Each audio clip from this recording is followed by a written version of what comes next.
ये क्या हुआ तुम्हारे हाथ में और पैर में चोट कैसे आ गई? मेरा काम ही ऐसा है, पेड़ से नारियल तोड़ते वक्त मैं गिर गया था। पेड़ से गिर गया था या किसी छत से? आप छत से कैसे गिरूंगा? नारियल तो पेड़ पे लगते हैं ना। तो भाई लोगों क्या हालचाल, आगे तुम्हारा भाई जल्लू भाई फिर से लेके वही वाला शो जिसकी रिक्वेस्ट आती है हर वीडियो में घनघोर। खाओ माँ कसम। लेकिन वीडियो शुरू करने से पहले अगर वीडियो आई पसंद तो तुमको ये मेरी कसम वीडियो पे लाइक करके कर देना कमेंट। हम दोनों का साथ रहेगा जन्मों जन्म। अरे वो नहीं रे भाइयों वाला यार। तो चलो बिना देरी करे वीडियो शुरू कर लेते हैं। हाँ तो भाई CID एक ऐसी खुजली जिसको बिना खुजाए रहा नहीं जाता और खुजा ले तो सहा नहीं जाता।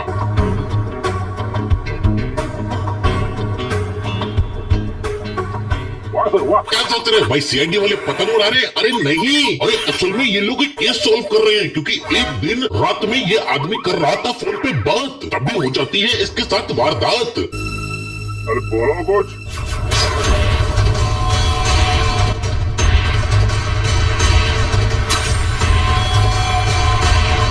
भाई लोगों ध्यान से देखना, इस आदमी के नहीं है कोई आस पास। फिर कैसे हुई है ये वारदात, यही तफ्तीश करने निकल पड़ती है अपनी CID और उसको पता चलता है असल में उड़ने वाली पतंग से दिया गया है इस वारदात को अंजाम।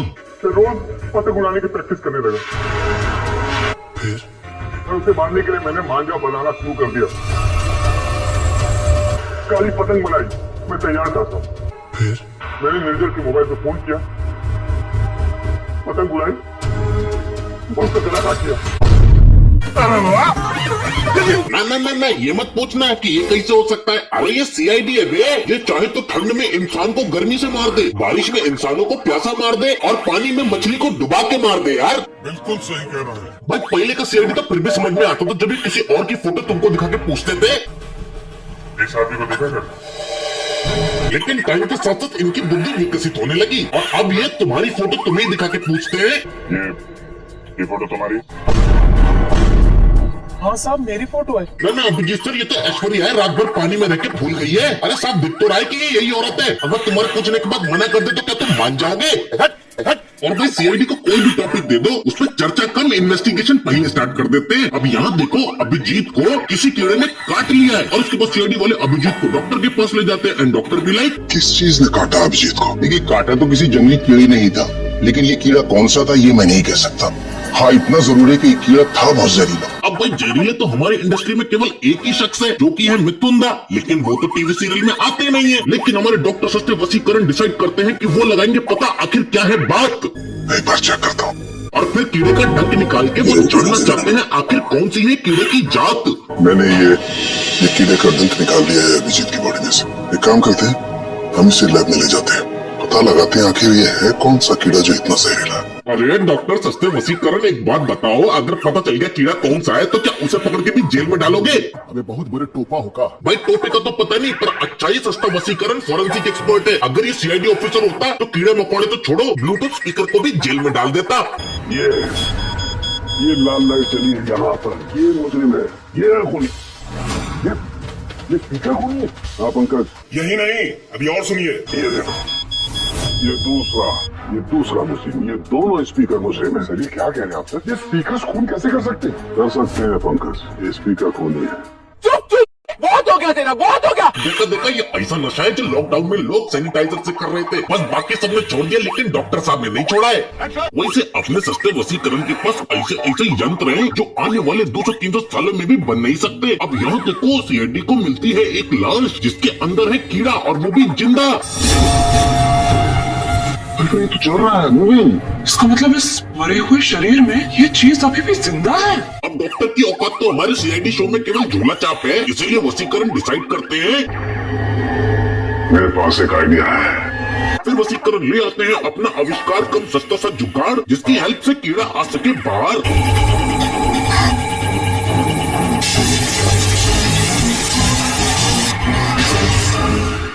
अरे वाह डॉक्टर सालू की क्या बात है, लगता है ये मशीन कोई भी फंसी हुई चीज निकाल सकती है। मेरे पास भी एक दोस्त है, जरा उसका भी इलाज कर दो।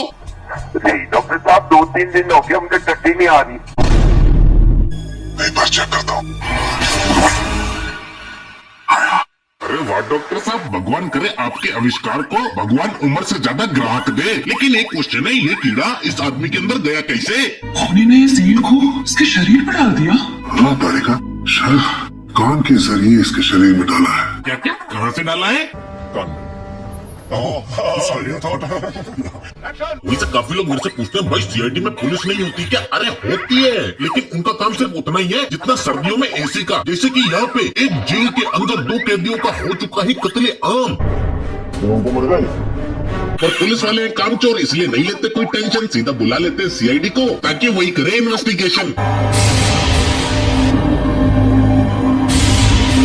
लेकिन द क्वेश्चन इज, इतने पुलिस वाले को होते हुए इन दोनों को जेल में मारा कैसे गया है? हुआ कुछ ऐसा होगा कि खूनी रोशनदान के उस तरफ नीचे खड़ा, उसने इस रोशनदान के जरिए हेलीकॉप्टर को अंदर भेजा। हेलीकॉप्टर में एक कैमरा फिट होगा। इसके अलावा हेलीकॉप्टर में एक मैकेनिज्म होगा जिससे वो दोनों गोलियां चली होंगी, जिससे कि विकी और चंदन की नींद में ही मौत होगी। भाई पहले क्लियर कर दो, ये बड़ा वाला हेलीकॉप्टर नहीं बल्कि खिलौने वाले हेलीकॉप्टर की बात कर रहे हैं। तुम्हारी अम्मा का एक्सीडेंट हो गया? अच्छा, और अकॉर्डिंग टू सीआईडी यूनिवर्स ऐसे खिलौने पूरे इंडिया में कहीं नहीं बिकते, सिर्फ एक दुकान पे बिकते हैं, तो ये पहुंच जाते हैं वहाँ पे। आपकी दुकान में रिमोट वाला हेलीकॉप्टर मिलता है? हाँ जी मिलते हैं सर। दिखाइए जरा। फिलहाल तो सब बिक चुके हैं। शॉप पे सीआईडी को वो खिलौना तो नहीं मिलता, लेकिन उस बंदे के बारे में पता चल जाता है, इसने ऐसा खिलौना बनवाया है। तो भाई लोग हो जाओ तैयार पूरी खिलौना देखने के लिए। और जगन की मदद से हेलीकॉप्टर में गन लगवाई और उस गन की मदद से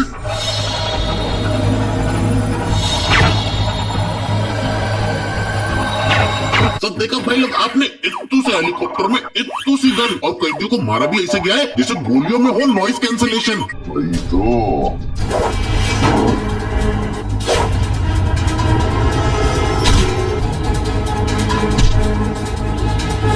आप लोग क्या सोच रहे हो, ये फाइट सीन आपको क्यों दिखा रहा हूँ? अरे भाई जहाँ जहाँ लॉजिक एब्सेंट है वहाँ वहाँ सीआईडी प्रेजेंट है, इसलिए। सर वो तो भाग गई। क्या? अरे भाई ऐसे कैसे भाग गई? धरती ने फेंक दिया, आसमान में खींच लिया, ऊपर ही तो गई है, कहीं ना कहीं तो लैंड करेगी ना।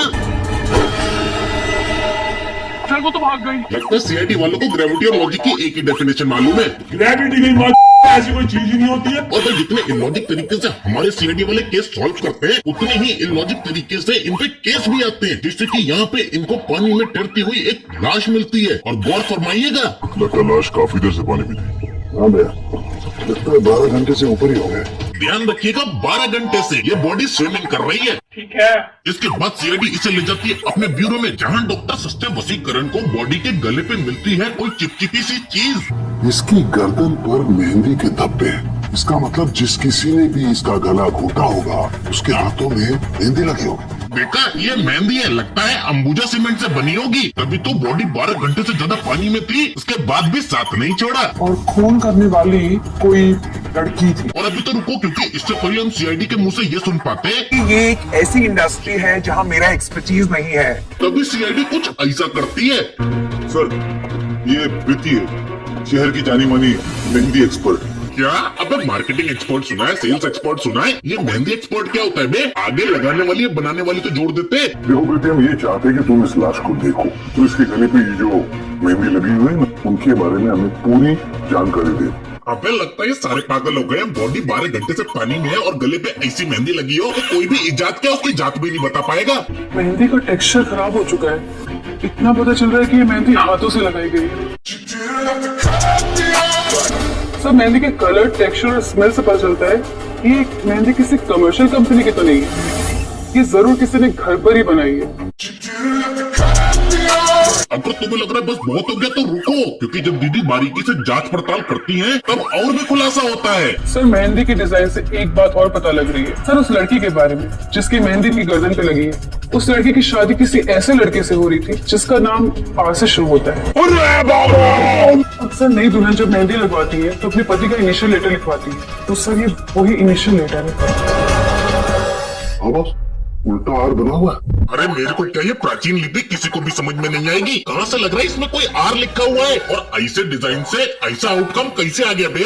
पता नहीं। खैर कुछ भी हो, लेकिन आर नाम के बंदे संभल के, क्योंकि तुम्हारी बीवी खूनी हो सकती है। फिर इसके बाद होते 1000 IQ यूज करने वाले कैरेक्टर, जैसे कि ये औरत आई हुई है एक सेरेमनी में और वहाँ अचानक से गोली चल जाती है। लेकिन डरने की बात नहीं है, क्योंकि मैडम आई है अपने बॉडीगार्ड्स के साथ, जो कि इनको सेफली बाहर ले जाते हैं और गाड़ी में बिठा के अकेले भेज देते हैं। अबे दोनों गधों, हमला हुआ है उस औरत पे। अभी रास्ते में किलर मिल गया तो तू गाड़ी घुमाओ, घुमाओ गाड़ी। बंदूक। तुम जैसे चूड़ियों का सहारा है दो। अब दोनों जान बचाना ही नहीं चाहते थे तो बचेगी कैसे? लेकिन कोई नहीं, मैं बताता हूँ जान कैसी बचानी चाहिए। ये देखो, अभिजीत को एक गुंडे ने बना रखा है बंदी। अगर रस्सी छूटी तो अभिजीत भैया की बॉडी पड़ जाएगी ठंडी। लेकिन वेट, दया सर है आ चुके। शांत। अभिजीत, यानी कि आप अभिजीत भैया बच जाएंगे। जगन्नाथ प्रेमानंद, ये क्या हुआ?